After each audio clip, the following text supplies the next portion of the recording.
SFC Fans React. I'm Shaun Middleton. Apologies, obviously, I've not been around for the last 6 weeks. I was really, really poorly. 4 weeks with COVID and then the flu, but I am back now and work permitted.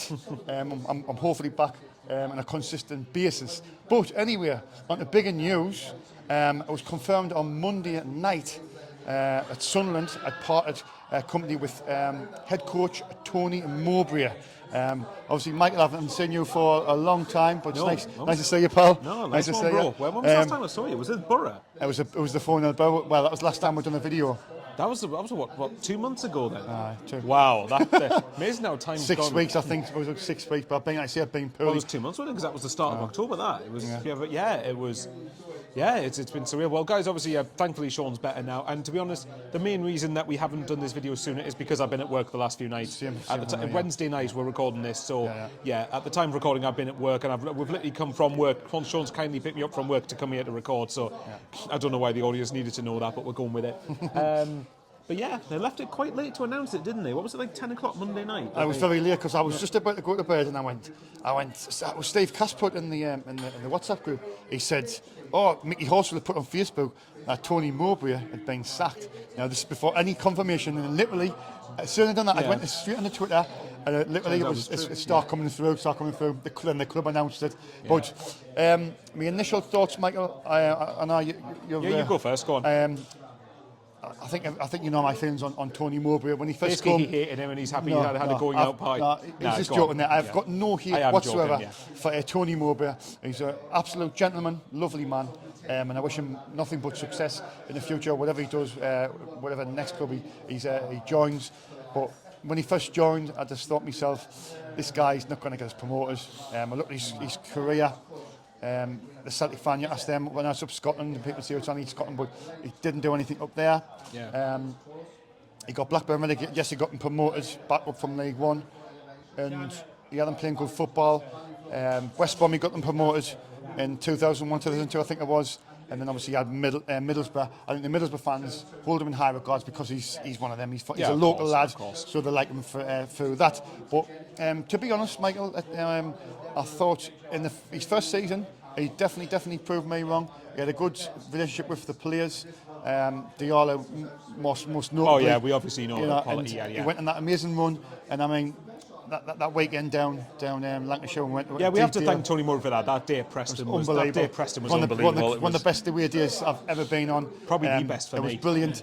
It literally rained from when we went down to all the way through the game to the end. We were so we just didn't care. We weren't bothered. But look, he proved me wrong in that sense. But I remember saying to Michael at the end of that season when we obviously unfortunately we didn't get it over the line against Luton. I says to you, good managers, good managers do it on a consistent basis, and I said, if you can do it next season, if you can get in the top 6 again next season. You said the next season's the test for him, isn't it? Yeah. Obviously this season, and if you can do it again, that's fair enough. But I guarantee you, he won't. I'm not going to go. Oh well, I said this. Well, he won't. That. Now he's been sacked. I know he's been sacked. But unfortunately for him. We played 19 games this season. We won 8, lost 8 and drew 3, Michael. For me, 8 defeats already in 19 games. It's not good enough. And for me, it's the right call. Right. Well, anyway, onto your opinions on this. Yeah, let's go with it. I was because I work midweek evenings basically, or Monday and Tuesday evenings and Wednesday afternoon/evening.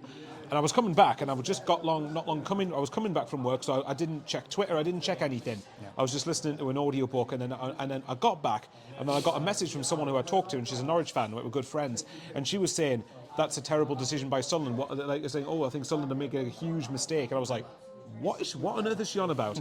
And I thought, hang on, we must have got rid of Mowbray. And I'd go on Twitter, check socials, and it turns out, yes, he's been sacked. Yeah. My thoughts was, I didn't. Because I think there were fans that were starting to shift towards Mowbray out in the last couple of weeks. Yeah. You can call that whatever you want if you think that's rightly or wrongly. A few people were going onto it with Mowbray. I think my initial reaction is I'm gutted for him in a lot of senses because I do like him and I think he's done well to sort of. Because I'll be honest, I bet there were a lot of Sunderland fans when Alex Neil left to go to Stoke. There wouldn't have been many people thinking that Mowbray was an inspiring appointment. Let's be honest.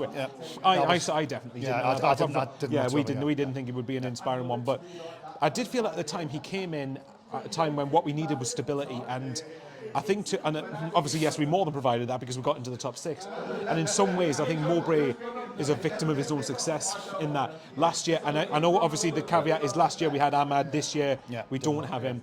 But I think, that he's a victim of his own success. But because we did so well last year, expectations raised for this season, and in my opinion, fair enough, because we are a huge club, and I don't want anyone trying to delude themselves otherwise. We are massive, and I think this season, even Graham Souness says the other day, nice words, Graham Souness, enormous football club, absolutely, enormous football absolutely, club. And obviously, look, it doesn't mean we have a God-given right. We all understand that, of course we don't, but I think at the end of the day, you can't have top 6 last year and not have that be the aim this season, regardless of whether people think the squad's good enough. We think it is. Absolutely. But to get back onto Mowbray, I think I'm gutted for him because I really do like Mowbray. I want to stress that a lot. I like Mowbray, and he leaves with me best wishes, because at times, because we'll talk later on why we think he ended up losing his job. But when Plan A, his main Plan A worked with the football, some of the football we played was exquisite. And if you look back to last season, like you said earlier, and I had alluded to it before, he gave us Preston away, which to me is the best away game I've been on. Best away game I've been on. It was because and you'll know this if you go back and watch our interview at the time, funny enough, where I was saying to Shaun when he was driving us down to Preston that day that, imagine what the atmosphere is going to be like, what drive's like is going to be back if we win and we get into the top 6. Mowbray's got to give us that. Absolutely, absolutely. Mowbray's got to take the credit for that. Right, so for me, it's always been a heart versus head sort of debate here, because my heart says I'm gutted for him. I would have liked him to have stayed longer. Now, if you take the sentiment out of it and you look at your head, for me, long term for our promotion chances, it is the right call. Yeah, I think. It sounds harsh, and I understand to some fans that will sound harsh, and I get why. But I think ultimately, there's just because the interview the last time we spoke together, which was, in fact, I think it was the last video Fans React probably got, actually, was the aftermath after Borough, I think. And one of the clips that you said at the time, actually, because you sent me that clip, it was like twice the speed, which I still listened to back quite a few times. But that was funny. He's hanging around with me too long. But one clip that you did say in that clip, one thing you did say that I did start to think recently was there's little cracks with Mowbray that I've started to notice and go, I'm not sure he's going to be the person to get us up. And I felt like long term he was never going to be the answer to get us promoted. And I'm going to quote my mate Pete here, because obviously Pete is a good friend of mine, and Shaun's met him. One of the things he said about Mowbray, and I think it's a quote, it sums it up better than I could. Mowbray's the person you want for stability in the Championship, but if you want to get promoted, you need someone better, I think. And again, as harsh as it's going to sound, I think a really good head coach could certainly make the difference in getting us into the top 6. For me, there was a chance we could get top 6 with Mowbray, because in general, and people can point to this, our performances actually on the whole haven't been bad. They haven't been too bad, but I think, and it's one of these, this thing what I'm going to say sounds insane. In between both boxes, when we're playing football, a lot of times it's really good. The problem is that in both boxes is where games are won and lost. And and we'll get onto it more in depth later. But long story short, I'm gutted for Mowbray, but for our promotion opportunities, whether it's this season or next, I think it is the right call. It's the right call. I was just about to see you, Michael, as well. I mean, why do you think it went wrong for Tony Mowbray? I was going to go to, obviously, Lee Johnson, and I'm going back in time here. Lee Johnson. Who you got sacked, apparently. It was Alex Neil. He wasn't happy with the model. Now, I must stress that there's a model here, and Speakman is the sports director. Sporting director. So he's the one that brings the players in. So it's not going to be a manager who comes in. It's going to be a head coach. So Alex Neil knew that. He knew that, didn't he, before he came, because they're saying that, he would start getting annoyed with Speakman. And then obviously Mowbray coming out of the day after the Millwall game and sort of criticising the 4 strikers, saying that they weren't ready. They're not. So basically saying his 4 strikers are not ready, so he hasn't got any strikers. Is he having a shot subtle pop at the Speakman and Harvey? Yeah, possibly. I think my counter-argument to what Mowbray did say there is the fact that he hasn't given any of them a proper run of games. Burstow's probably the one who I think's got closest to getting a proper run of games. And for me, a proper run of games is about a dozen games, or like maybe 9 to 10 games, like starting. And to be fair to him, I'll give Mowbray this. I think Russian, out of the 4 of them, has looked the brightest for me. I think he's looked very, very good, I think. Just some good runs in that, doesn't he? So in Mowbray's defence, after Plymouth was the last time Russian played, he got injured after that, I think. So I will defend Mowbray. That is not that's something you can't control. Well, you can to a degree, but Mowbray directly can't control that. But I think that comment well, from after Millwall, probably accelerated his departure. Because I get the impression this, and if you go even if you go back to the summer when Francesco is it Farioli or Farioli? I can't remember. Farioli, Ravioli. I keep saying Italian. Yeah, Italian guy. He's doing very well at Nice in League One at the minute. Done really well. But, I have a feeling that might have been the start of a spiral that's kind of led to this point, and we probably didn't think much of it until now. But so I've got the impression this departure was coming, but I think those comments accelerated it and sped it up. I'm glad you brought it up, Michael. I'm glad, because I was going to bring it up anyway. As the Italian, what was obviously Fabrizio Romano, the reliable journalist, he said I think it was about 6 games to go in last season. He said that Sunderland were in talks, or which were trying to have talked with Francesco. Yeah. That guy, and obviously it didn't materialise. But then some fans was sort of, they wanted Mowbray to stay in the CML. I did at the time as well. Yeah. But maybe they were looking then, and it was sort of the sort of transition of moving on in a sense. But because he'd done so well at the end of the season and we finished 6th, it wouldn't have been a popular decision, would it? Yeah, it would have went down a little bit. Yeah. I wonder, do you think that maybe they were kind of putting that out there and feeling it out just to see what the reaction would be? Possibly. And then, you shouldn't really do this, I suppose, but sort of prompt a decision one way or another depending on the fan reaction. Because at the end of last season, the idea of getting rid of Mowbray would have been nonsensical to most people. But I think like Fabrizio Romano, he's a reliable journalist, and when he says something, it's 90%. But didn't you, after, was it Watford? We came back to draw 2-2 that game last season. Yeah. Didn't you interview a couple of people that said that they were a couple of elderly... There was one that was an agent, wasn't he? Yeah. Apparently so, yeah. I forget his name. He was good friends of Tony Mowbray, and he says that was a load of nonsense. Such and such. Yeah, he says a load of nonsense. He went, there's no truth in it whatsoever. I think he's probably just looking after his friend there in a sense. And thinking, maybe, yeah. You know what I mean? You could argue that, couldn't you? Yeah, I think... It's hindsight's a wonderful thing. It's because the problem is if we'd gone and got Francesco Farioli at that point, and guys, please tell me if I'm pronouncing that name wrong, because I probably am. I'll say Francesco, mate. You get Francesco, comes in, and he doesn't have a good start. Then people start going, why'd you get rid of Mowbray? Yeah. And that could happen. Look, we have to be honest, that could be a risk now.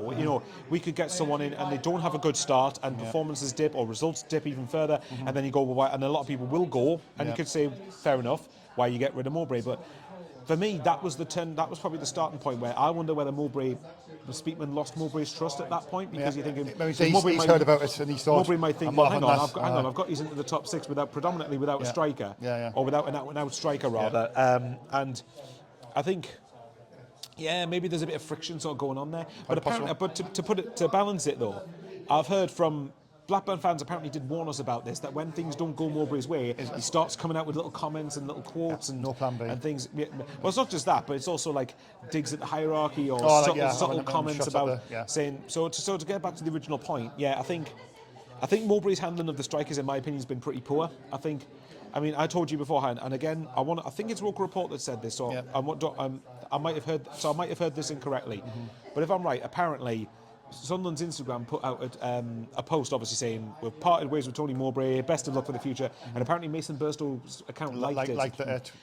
I want to stress that might not be 100% accurate, but if it is, then maybe that says to me that Mason Burstow in particular didn't feel Mowbray managed him the best. Well, see, that's the thing. You hear that a lot of the players, Popper loved him, had a lot of respect for Mowbray. A lot of them would have done. But I mean, I said this in the car. If the players love you that much, you don't get rolled over 4-0, you don't get rolled over 5-1, you know what I mean? I think you can get tactical, you can get it wrong on the day and this, that and the other, but if you love the manager that much, you'll fight to the end. You know what I mean? You're not just give up after. I suppose if I'm going to be devil's advocate and defend the players somewhat, is that they would argue our performances in general have actually been very good, and I think there's only been a handful of games where we haven't. 19 games we've played now? I think there's only probably about 3 or 4 games where we haven't been at it, and I think. But the problem is Huddersfield and Millwall, the last 2 are probably 2 of those games for me. Yeah. So, and 1 Borough, 10 men, blah blah blah. So, I mean, they could argue that, but at the same time, put it this way: here's a superstitious thing for you. Well, when Lee Johnson was sacked, when everyone thinks you got him sacked, his replacement ended up getting us promoted. So, Dave was kind of joking with me that you got Tony Mowbray sacked. So hopefully the replacement comes in and gets us up to the Premier League this year. I've never actually come out and said sort of, I want Tony Mowbray sacked. I just basically said that he won't get us promoted. That's all. That was just my opinion. To be fair, no, I said that he wouldn't and get us in promoted. recent, I just don't think he's good at enough. the time you said that, I did kind of agree with you, but I did start to notice it more in the last few weeks, where I'm just thinking something just felt a bit off to me in recent games. Because I mean, it's all good and well playing this good football, yeah. You can play this amazing football, scoring lovely goals, but you've got to know how to see games out, yeah. And you've got to know how to win ugly, and adapt, and defend, adapt, and not conceding not silly be, goals. well, exactly, not just be set on. But this is one of the things, because I guess we're getting into why we think he's lost his job. I think some of the things, like I said, when Plan A worked with Mowbray, some of the football was the best I've seen. Sublime, Now, granted, in the time I've supported Sunderland, that's not a hard benchmark to follow, but we've generally played some good stuff, and I do understand that. But I just wonder if you can get a head coach that keeps that style of play up, but is also able to adapt and be flexible with a plan B when we need it in certain games, then I think that would make a difference.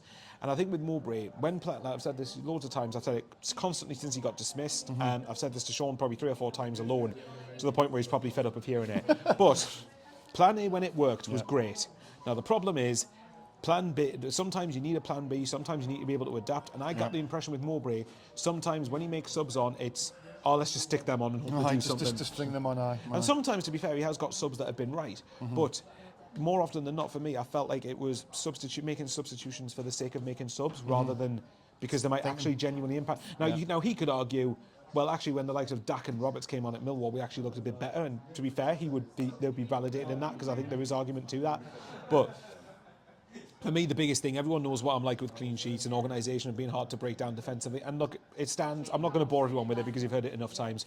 But for me, I think the defensive quotient was non-existent. I think some of the goals we've conceded this season, I think, has been really, really poor. And just because I'm a sad person for stats, if I want to, please again, someone in the comments correct me if I'm wrong here, but I believe after 10 games we conceded 8 goals. That was the second. I think at the time that was the second. I remember you saying. At the time, I believe that was the second best defensive record in the league behind Leicester. So since then, and I think if my maths is right, we've conceded 14 goals in the last 9 games.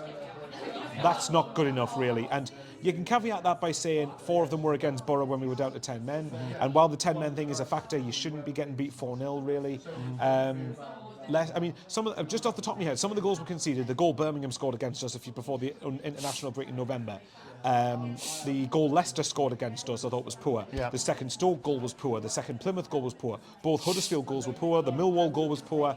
So if you look at those 14 games, there's probably half of them that I could say were self-inflicted and very, very avoidable.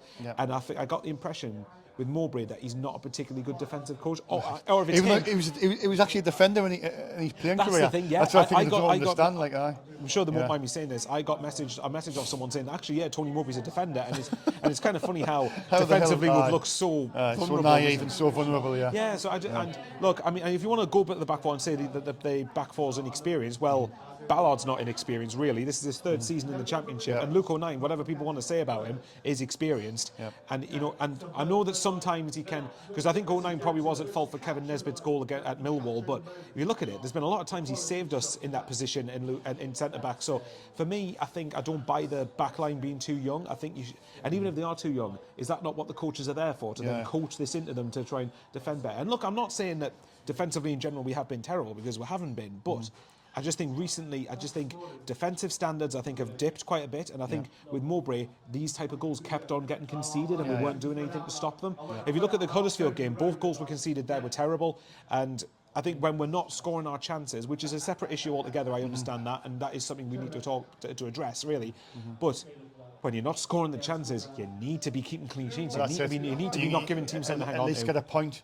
Exactly. But I was going to come to something there. I think it was obviously Hume and Huggins. I think they've had decent seasons, but again, I think sometimes defensively they're not. Bit naive, do you think? Yeah, a little bit naive. But I was going to come to Luke O'Nien. Luke O'Nien, when he got named as the captain, for me straight away, I'm thinking, you're naming Luke O'Nien as your captain. That's basically saying he's going to start every game. Now, do you know what this sounds like? It sounds like, you remember the League One days when Parkinson, or the Jack Ross Parkinson thing was Max Power. You know, when the argument was when a captain's not getting dropped and so on, But not just Luke O'Nien, he gives 100% every game, this, that and the other. But I just don't think he warrants being the captain and guaranteed to start every game. He's a brilliant, versatile player. He can play in many positions, a utility man playing defence, full back. But there's nothing wrong with dropping him in a game or two, is That's there? what I'm saying, but with him being the captain, that's not going to happen. If he's, the manager's basically saying, that's my main man, he's going to play every game. Yeah, and don't get me wrong, to be fair, that isn't a Mowbray exclusive thing. That's probably quite common among management. And in general, I think you're right that you kind of just blindly start a captain all the time because they're the captain. If they have to set the standard and perform well with the rest of the team.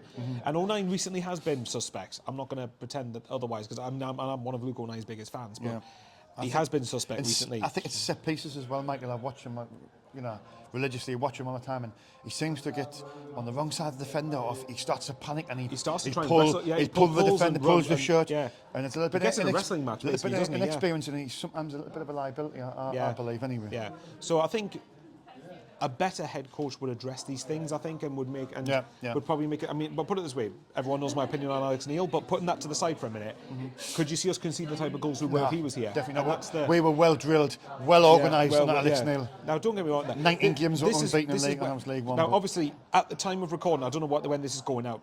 At the time of recording, on Wednesday night, we haven't replaced Mowbray yet. Yeah. For me, what I want is someone who is a combination of the two, where I think have the style of play with a plan A like Mowbray did, but like Alex Neil did, be able to adapt and change things. Have a plan B and have a plan C and a plan D. And when changing system, and when changing things, be proactive with them. And that's the sort of thing we want. But we'll get onto that shortly, I suppose. But I mean, with Mowbray again. So when plan A works, as I said before, it's really good to watch. But the problem is, I think with plan B, once we got figured out, that was Mowbray's job then to try and change something and to try and then, maybe surprise the opposition or switch things up a bit. And in general, he didn't do that enough for me. Yeah. And again, I liked Mowbray a lot, but I just think it's these little things that can make the difference between going up and not going up. And and let's be fair here. If you compare it to the last manager that everyone thinks Shaun got sacked, Lee Johnson, right? Lee Johnson. I've stood by this, the fact that at the time I thought Lee Johnson would have done enough to get us into the playoffs, but not win them. Now the crucial difference is Alex Neil came in and showed him up completely, where he then settled things down, got on with everything, and the change of head coach there made the difference. So if we've got someone who's better than Mowbray, could that be the difference? Well, this is the thing. Because we both believe the squad, like we said earlier, we both believe the squad we have, regardless of what's happening with the strikers, is good enough. If a good head coach comes in, if we get the right appointment, I believe we'll hit top six. And if we start selecting one of the strikers, go with them, and for a number of games, and even bringing the other ones on for half an hour or so, but sticking with one of them and go, right, you're the main man for now. We'll see we'll give you a run of games, see what happens, barring injury or suspension, and then get them, because the thing is, we do create chances. That's the frustrating thing. Oh, exactly. The frustrating. And we do deserve, that does deserve to be pointed out here, but I think with Mowbray, with the strikers, again, I just think he didn't seem to be able to just pick one and stick with them for a run of games. And again, with the exception of Burstow, who's had the closest to it, but we haven't really had that. And I think in some senses, yes, okay, you've got to perform, but I feel like you're not going to be able to get any rhythm or get anything going if you're just going to keep drop change in, out, off the bench and so on. Yeah. So, that's what. Now, maybe he might be getting directives from above, I don't know. And if he is, then you could argue that's probably poor on the board, because we need to let him get on with it in some senses. But that's just what I think. But that's me. I mean, I done a poll on Twitter, Michael, as well. The other night, I think was it Monday? I think it was a Tuesday morning, actually. I done a poll. I don't know if you'd seen. I was just basically wanting to know what the Sunderland fans, which way they were all thinking. It was really, really close. Actually, I think it was 53%. I'm gonna have a look at it now. Actually, have a look at the poll, and bring it up on you. Yeah, let's have a look. So. Geez, you've retweeted a lot of things. Hang on. Wilson, no, it's fine. It's your own account. We'll come to the managers in a bit like that. Yeah, that's fine. Hold on. It's further down to Paul. Goodness me. Yeah, there's a lot of stuff. So what was it, Tuesday morning? I think it was Tuesday morning. Was this asking the thoughts on Mowbray's sacking, I'm guessing? Yeah, I think it's coming up further down. Oh, hang on, here we go. No, that's it there. Right, so the sacking of Tony Mowbray. So, well, obviously this is a small size of the fan base, but it's enough to gauge an opinion, really. Yeah. So out of 635 votes, basically Shaun's asking, is it the right call to get rid of Mowbray? 47% said yes, 53% said no. That alone tells you probably how very split the fan base, depending on who you ask, is. For me, like I said, I'm in between the two extremes, because in some senses it feels very harsh, but I can also understand why we've done it. But like I said before, a lot of it does hinge on the replacement and how good they are. And look, I mean, it is a tricky one. Again, like I do feel for Mowbray, and from the outside, this will look like a shocking decision. But again, if you'd followed what's happened with the most recent games, I got the impression it was coming. Like, it was, and as you said, as soon as he makes the comments after Millwall, I had a it's feeling. game over for I him. mean, Michael, for me, you've got West Brom and Leeds coming up. I was thinking, if we get back to any of them two, well, I couldn't see us winning any of them. If he hadn't have gone by this point, he probably would have done after them the next two two games. Nobody's thought that, but obviously, well, I was going to come to as well. It was announced on Sunday. There we go. Yep. The FA Cup draw. Sunderland Against them lot up the road. Yep. Our noisy neighbours up the road, our bitter rivals, Newcastle United. So, do you think that any of the decision of getting rid of Mowbray was influenced by that draw? Influenced by that or not? I want to ask you that. I can't rule out the idea it would have been. I mean, I suppose you shouldn't really alter your whole structure based on one game, but I'm not going to lie, the thought of as much as I like Tony Mowbray, the thought of him managing against Eddie Howe gave me nightmares. I would have been very worried. I'm not going to lie, because I think because Newcastle, I mean, to be fair, and I live with at least one Newcastle fan in my household, so I do watch them a fair bit. Yeah. They are very good at hunting in packs and closing you down and making it difficult for you. Yeah. And I just get the impression Mowbray wouldn't have paid attention to that and adapted to it. So I think, and I'm not saying with a better head coach we definitely beat them out, because we're not delusional. They are a very, very good side. Annoyingly, they are a very, very good side. But if we're going to have any slim chance of beating them, or even increase our chances even a little bit, we need a really, really good head coach. Really clever head coach. Yeah, exactly. And someone who can, again, a classic disciplined, organised. Yeah, exactly. And that's an example. Drilled. That's an example of a game where against Newcastle, if Mowbray was in charge, we probably would have stuck repeatedly with what we were doing. And the problem is, could have been a humiliation, couldn't it? When teams in the Championship are figuring us out, a team of that quality is definitely going to figure us out. And Eddie Howe's not stupid. He will know he'll know what's going to happen. Well, the weak points in our team, as you were seeing in the car, I was just saying, just hit them on the counter attack, just frustrate them, and boom. You know what I mean? Well, that's exactly what they'll do, because Newcastle, if they're not going to press us, what they'll do is they could sit off us, because we like to have the ball sometimes, and at home Newcastle probably will know that we want to try and get on the attack a bit more. But at the same time, you make them lose possession, get them frustrated, pounce on a mistake, bang, down the wing, cross, goal. Yeah. It just would have. Look, that might happen anyway, but I get the impression with Mowbray it definitely would have been. It wouldn't have been great. Would have been great. When it first got announced, I was thinking about it. I was going, you've got to be kidding me. I went, us playing the Mags. I mean, even at home with Mowbray as the manager, I was thinking this could be a really, really bad day. This could be like, yeah, well, you know what? Embarrassing, battering. I mean, it still could be a bad one, but I'm hoping it's just going to be a. Well, do you know what? Right, my thoughts on the draw is like I've hated derby games, even in the 6 in a row when we won so many times. I hated the build up to them, and I think I enjoy the derbies if you win, but like the build up to them makes me feel nearly sick. Especially when you obviously I work with the Geordies and that, it's like, oh god. Yeah, well, I obviously live with a Geordie, so it's exactly. I can't escape the Newcastle United thing, so it's horrendous for me. But so for me, look. However unlikely it is, the fact of the matter is I really didn't want them, and I was gutted when we got them, because I thought that's the one game I didn't want. If you're going to get someone in the Premier League who's right up the top, I'd want to have like a Spurs away or an Arsenal away, just get a London away day. Even if we're probably going to get likely hammered or something, at least have a day out in London. In a good stadium. A good stadium and all that, because we've visited enough tin pot ones over the last like 5 years. You appreciate good. To be fair, the Championship's got a fair few good stadiums, but like you appreciate that. But when it was now that it's been drawn, I'm kind of like, right, you know what? This is the first time we played each other for 7.5 years. You just kind of bring it on, I suppose, and just see what happens. It'll be a complete. I'd be amazed if it's. It will be. Surely, it's to me. I can't obviously accept losing to Newcastle. Of course, I can't. But I could maybe find it easier to stomach if we lost by 1 or 2 goals, but our players gave everything against a team that's going to be much better than us. If we made them work for a win, then you're like, well, okay, I'm not happy we've lost, but I can at least accept it more. If they give 100%, that's all you ask, Michael. And I think at home we'd expect to not get battered. Now, we'll see how viral that sentence goes in a few weeks, but hopefully it doesn't at all for the right reasons. But I do want at home, with the fact that I think I think a lot of times our home atmosphere has been pretty poor, if I'm honest. I think for a while our home atmosphere has been poor. I'll be very, very angry if our atmosphere is rubbish for this game. It won't be that At least at the start of the game. It won't be that if we're like 4-5-0 down during the game, then yeah, obviously I get that. But like at the start of the game, like certainly the early stages, I'd like our atmosphere to be really, really good. And I do get the impression it will be because always for a lot of Sunderland fans, Newcastle fans the other way around. This is the game that matters. This is the biggest game, bar none. And ultimately, where I want Sunderland to be in the next however many years is replicate what Brighton are doing. But to do that, these games against Newcastle are going to be a regular thing, aren't they? So we're going to have to get used to playing them again. And look, we're not stupid. We're very, very likely that our unbeaten run against them is probably going to come to an end in this. But at the end of the day, for a lot of people would argue those type of games are what you're a football fan for the derbies. And at home, I reckon our home crowd at the start of the atmosphere at the start of the game I'm looking forward to because I think the crowd's going to be venomous and really up for it. Yeah.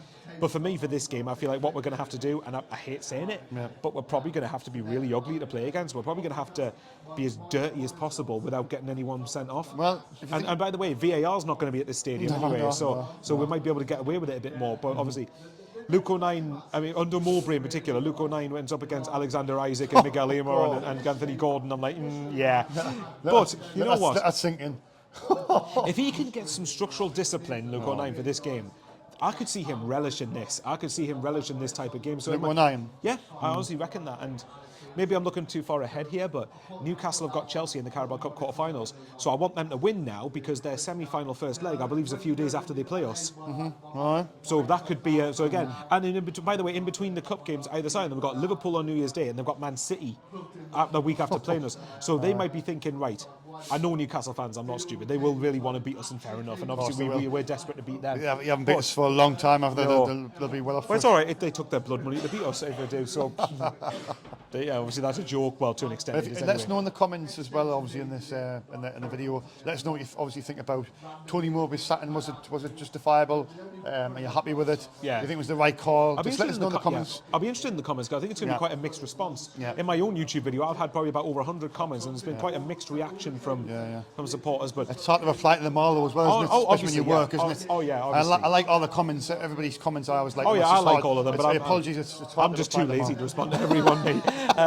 I do appreciate the comments on my own video, though. Thanks everyone who has commented. What's got Michael Bowers? He's on 4,800 now, isn't he? I think it's 4,000. Oh yeah, actually, it's approaching that. So he's at 5. I was amazed. My video on Tony Mowbray has probably got 9,000 or so views at this point. I'm amazed it's done that well. I might check. But no, I'm interested. No, but thanks everyone who has commented. I'll be very interested to see what people's perception is. But I suppose now the talk goes to who replaces him, and that's what we're going to come to next. I've got the latest odds. Have you got the odds there, Michael? You might have to get them because the thing is, because obviously odds I don't take much notice of, but for the sake of content, we'll do it, I suppose. Have a look and see what the latest odds are. The thing is, because for me, odds are quite easy to change. They change quite regularly. Yeah. So, I mean, I saw on one of the odds, Steve Bruce's name was on there. So I'm like, I'm not being funny. God. That's probably people having a bit of banter betting on Steve Bruce, hence why he's probably on there. Apologies, I'll just get the... No, I'll take as long as you need to. Next, Sunderland. Well, my Tony Mowbray video, as of right now, has got nearly 9,500 views, which I didn't expect whatsoever. What did you put as your header, Tony Mowbray? It's just Tony Mowbray leaves Sunderland. I think it's Tony. Oh, I'll look later. Right, he's the odds. Right, go on, let's have a look. Is it Julian Sable? Yeah. Is Julian Sable or Sable? Even money 11 to 10. Kim Hellberg, is that the one you mentioned earlier? This is the Swedish guy that, before we started recording, I spoke to Shaun about this Swedish guy. Yeah. Stephen Schumacher. Will Still, all the Sunderland fans want him. Paul Heckingbottom, who's just been sacked from Sheffield United. Graham Potter, who's been out of work for quite some time. Let's get this out of the way. That's not going to happen. I've seen a few of our fans mention Graham Potter. Michael, did you know that the Manchester appointment, what their wages on, it doesn't affect your FFP? Did you know that? No, you're right. It doesn't, does it? So you compare. If KLD really wants to go out for it and show that he's, ambitious, but I mean, would you be right? Let's put it right. Even if we're willing to put the money in, why would Graham? Just thinking logically, why would Graham Potter come to Sunderland? The Championship, in the Premier League, I think it should be realistic. He might want to start again and make one a new project because maybe it depends if he views himself. It depends if he views himself as a Premier League standard coach, which he probably will. He had a nightmare at Chelsea. Let's be honest. He had an absolute nightmare. I mean, at the minute, he'll have loads of money. I mean, Sunderland's a massive club, Michael. I mean, I'm not. Yeah. We are. You see a thing, right? But I wouldn't be. I'm not saying it's going to happen, but... Wait, put it this way. Look, if you're asking me, my ideal world, I'd love Graham Potter. I absolutely love him. I just think there's more chance of Harry Potter coming to go. I can't steal... someone else made that joke. There's more chance of Harry Potter coming from Hogwarts to come and be Sunderland's head coach than Graham Potter. Like, Graham Potter, for me, unfortunately, as much as I'd love him, is fantasy land, I think. That isn't going to happen. But, I mean, if you're looking through the list, is there anyone there that... Frank Lampard, Nathan Jones... It's not the most... This is on Sky Bet. I mean, we'll go on another one. Just try a different one. Well, here's might be an unpopular opinion here. For me, people have mentioned Paul Heckingbottom, and I personally wouldn't have him. I think Paul Heckingbottom is someone who's... Paul Heckingbottom, obviously Sheffield United got promoted last year, but I think the squad Sheffield United had carried him to promotion. I think I'm not convinced with Paul Heckingbottom. Fair point. I might be wrong if he gets a point. So John Eustace, 6-1. This is with the odd checker. Like you see, Dean Smith, Kevin Muscat. There's not really any names whatsoever. Well, out of those names that were mentioned, you have to go up, I think. Yeah, out of them names that were mentioned, Stephen Schumacher is probably the one that I think would be the most likely to happen, because I think John Eustace, because Sunderland have a high-performance way we want to play football, and John Eustace's football is contrasted to where we play, so I don't think that would make sense. Yeah. Paul Heckingbottom, personally, I wouldn't have. Stephen Schumacher, I wouldn't be against, but I think we could get better if we really wanted one. Kevin Muscat, don't know anything about him, I'm not going to lie. And obviously Dean Smith, probably wouldn't. I don't think we'd probably want him anyway. Well, looking at the tables, Michael, I mean, we're talking about Mowbray's being sacked on Monday, right? This is the tables. We are 9th at the moment, right? Our goal difference is... Is that a picture? Is it? No, it's the picture. I think our picture. Hang on, I can tell you. Figure it out for you. Our goal difference is +7. Yeah, +7. Because we scored 29, conceded 22. Look at the points, right? If we win the next game, we can go 6th. It's crazy, but this is why I say to people, it's harsh, but it was like when Lee Johnson was 3rd on the table, but we're getting beat 6-0 and no, the way what was going on, we were never getting in the top 2 there. That's what I'm saying. It's the similarities. I think the similarities between Lee Johnson and Tony Mowbray. I will say Tony Mowbray's probably a miles better. Played good attractive football, but when it come down to like set pieces and defending the games and seeing games out, they're just non-existent. Yeah, so I think this is where it comes back to needing a plan B for me, and you need to have the fine balance of being able to play pretty football, but also be able to change it up. But I mean, but again, like you look at it, I mean, I think West Brom were 5th, weren't they? West Brom were 5th in the league, and I think they're on something like 32 points or whatever it is. So if we win on Saturday, then we close the gap to West Brom like a couple of points, which is obviously going to be a hard task. But I think Mike Dodds is going to be in charge, Michael, for the weekend. I'm not going to lie. I would be surprised if we had anyone in place before West Brom. And even if we got someone appointed, they haven't had any training with the guys, have they? So it's going to be probably the best case scenario for me is we're going to get someone and they'll be in the stands probably. This is what I want to speak to you about as well, Michael. I should have written everything down, but it's coming. The little jobs is coming. This is why he has me on, because I can just leave things and remind him. I mean, there was talk about in the summer of us replacing the manager, right? So you would think if they were looking at managers in the summer, they must have had a backup plan coming in now. I mean, this has been probably on the cards for a while. I mean, we both agreed on that. So that said, surely they've got. It's a fair question. A 3 or 4 or 5 candidate people. Do you mean like a short list of who they really want and then go for it? Go for it. I mean, it's coming out on Talk Sport. Was it Talk Sport? Team Talk. It was on some website on Twitter. Something with the word talk in it. That the Sunderland haven't. BBC Newcastle Sport, I think, was or something. Basically, Sunderland haven't got a manager lined up. I'm thinking, are you joking me? We're 9th on the table. We're 3 points off the playoffs. If we get the right man in right now, well, in the next game or two, we could still get the playoffs. It's not an impossibility.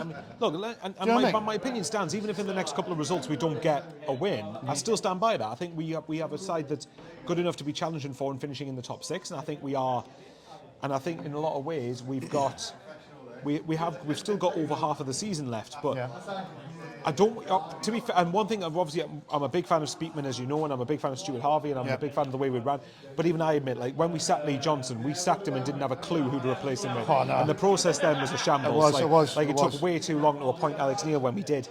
So it's a fair question. If we don't have anyone in by the weekend or by next week, then you're thinking, well, hang on, why haven't you got anyone in? Because if you knew it was coming, then you should have had someone. A backup plan. I'll ask you this, right? In terms of, whenever they're appointed, have you got a preference who you want as head coach? Not so much a preference.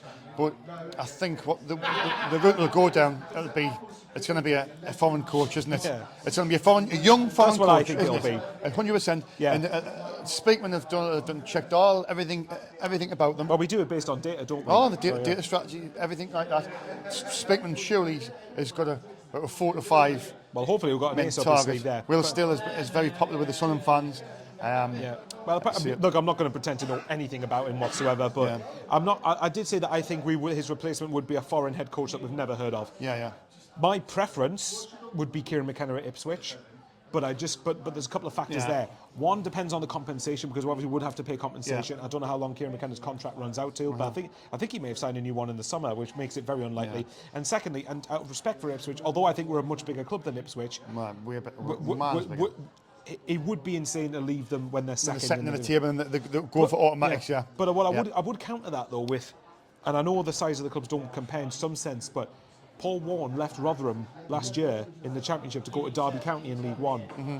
Now that to me suggests size of the club does matter to some extent. Yeah. Obviously you've got to have the right terms, financial package, and potentially control of a transfer, whatever it is. Mm-hmm. The circumstances obviously have to be right, but you can't tell me size of the club doesn't matter when Paul Warne left Rotherham last year to go to Derby, when Derby were a league lower than Rotherham. Mm-hmm. So, because he saw the longer term process where I wouldn't be surprised if, say, Rotherham go down this year and Derby potentially go up, and then straight away you've swapped leagues again and Derby's ceiling's higher. Now, if you look at it, Ipswich is second now, but I don't think they'll finish in the top 2. I still believe. You still think they'll have a bad? I'm not saying they'll drop. I think they'll be in the top 6. I think they've done enough now, more than enough, to make sure they're in the top 6. And I think they'd have to be Sunderland 2017-18 level bad to be able to not finish in the top 6 at this point. Yeah. But I just think Leeds' quality will overtake them in the top 2, and I think. Yes, Leeds are there. Ipswich are in second now, but I think Sunderland's ceiling is still higher than Ipswich's longer term than this season. Yeah. And that's what I wonder if we did. I don't think we'll get Kieran McKenna anyway. I think it'll be someone foreign, but that for me would be my preference if we could get someone like that. Yeah. But yeah, like you said, I think it'll be a foreign guy. We've been linked with like I say, many different coaches, haven't we? And it's like. Do you see the latest person to throw his name in the ring? Scott Brown. Scott Brown. I don't want him, by the way. Got sacked from Fleetwood. He says he would love the job at Sunderland. I'm thinking as if no, thank you. As if he's going to get the job. It's just publicity for himself, isn't it? Joey Barton's hasn't got a job, Michael. Joey Barton. That is not going to happen. Get married man with 6 kids back, Chris Coleman. Yeah, Neil Warnock. He's out of a job, isn't he? He is. You know what, right? If we'd had this conversation about Neil Warnock last year, I probably would have taken it. When Alex Neil left. Yeah, exactly. The aim was consolidation last year. We just happened to overachieve and finish in the playoffs. Yeah. This season, you want better than that, don't you? And I think we should be capable of getting better. I like Neil Warnock, obviously, but I mean, in the past I would have had Neil Warnock, but this season, no, I probably wouldn't. No, it's. And you got to remember, he's a manager rather than a head coach, because there's a big distinctive difference where managers always want control over transfers. The players, and now, the system we have in place, they will have minimal, if any, control over any transfers. This is the answer to the company as well, Michael. Obviously, with Alex Neil, he had an issue with the structure of the way the club was run. But he knew what he was coming into. He knew he was going to be the coach, not the manager. So he didn't have control of the players' transfers in and out. Obviously, Tony Mowbray has come out after the last game, and I think you could see in the summer he was getting a bit frustrated with the lack of experienced players. And I think strikers, he was keeping on saying about the strikers. Yeah, he's more. Do you think this new coach what comes in? He's got to obviously make it specifically clear, Speakman and KLD and Stuart Harvey have got to specifically tell them that this is the way it is, and that's it really. There's no point in moaning or groping about it. They've just got to... Do you mean just lay everything on the table and go, right, this is what you're walking into? Yeah, this is the way it is. Here's the full conditions, this is what it is, blah, blah, blah. Speakman will be bringing the players in, bringing the players out. All your job is just to train the players and pick the teams on the This is the thing though for me, because a lot of clubs go down this route. A lot of the people act like it's like an exclusive thing to Sunderland, and it's really not. Like, a lot of clubs go down the route of head coach comes in, coaches what they've got, and people above them, a sporting director or director of football, recruits the players, or like Stuart Harvey will scout the players, and Speakman will probably be in charge of bringing these players in and getting the contract sorted, and then the head coach has to work with them. Yeah. So on the experience thing, right, this is something I've gone quite tired of hearing, honestly, over the last year or so, but I think there's certain situations, I mean, for example, right, in January, and I suppose it's kind of a different subject, but for me in January, one thing I would maybe look to do is get the likes of Hamir and Mayenda maybe out on loan, get them somewhere for 6 months where they're going to play, and maybe bring someone in, even if it's a lone striker, someone who's a bit more experienced and maybe a bit of a focal point as well. Don't get me wrong, I mean, for someone like Rusian, I'm a fan, well, I can't say a big fan because I haven't watched enough of him. I like Rusian. I even liked a lot of what I saw of Burstow early doors, and I think his confidence is just gone. I think his confidence is It's funny how he liked the Sunderland. Well, that's if that did happen, but he liked that, and it does make makes you wonder if he didn't really like Mowbray. Yeah. But then all you hear about people, everybody loved Tony Mowbray. It might be me. That might be me also looking too much into it. But I mean, if you look at it, the striker thing obviously is an issue. We do need to get them scoring, but the club, in some senses now, for January, don't have as much of an excuse because they got money for Ross Stewart. Now, I don't know how much of that is going to be amortised over a few-year period, whether we get 3 million this year, 3 million next year, so on. Is it paid over? Yeah. So this is the point. Well, and you got to remember, Ross County had a 15% clause that we had to... I know we were guaranteed 10 million, but that you say 15% went to Ross County. The add-ons we could... Well, saying that, we're not going to get any add-ons because he's not playing, he's out injured again. I stand by the decision to sell Ross Stewart was the right one, absolutely. But the point is, you've got some money coming in for Ross Stewart now. Yeah. What are you planning to do with it? Well, this is the thing. I think at some point, whether you like the model as people, as it's pronounced. The way we ran, Yeah, the way we ran. I mean, at some point you've got to show a little bit of, haven't you? Ambition, and I think we're still our best player, Ross Stewart, which I love Ross Stewart. I wish him, I did. In the circumstances, I think it was the right decision because what was he had 1 year left on his contract? 1 year, he would have left free in the summer, Yeah, exactly. So, and even if we'd kept him and sold him until January, sold him in January, you're going to get probably about a quarter of what we ended up getting. So I think it was right call. But there does come a point where I think Speakman and Harvey in general have done really, really well. I think they've found some great gems for minimal fees. But I do wonder, and this is probably more at KLD than them two, there does come a point where we're not saying splash loads of money and be ridiculous. Alter my mic if you want to, if it needs it. But we're not saying splash loads and loads of fees or spunk them on whatever else it is. But there does come a point where you need to push the boat out a little bit more to be able to go and get something that's really quality that will make the difference. Say, for example, next summer, say we don't go up this year. Jack Clark's gone, right? We don't go up the season. Let's accept it. He's gone in the summer. There's an argument he might go in January. I don't think he will, but I think he'll stay. I might be wrong on this, but I think he'll stay in January. I think he's happy here, but at the same time, his agent. I also think how much of that was influenced by Mowbray. So you wonder. But it depends. A new head coach comes in. It might be. He loved Mowbray, didn't he? Yeah. Jack Clark did. But at the same time as well, though, if we don't go up this season, we've accepted. Next summer, Jack Clark is not going to be a Sunderland player next year if we're in the Championship still. So.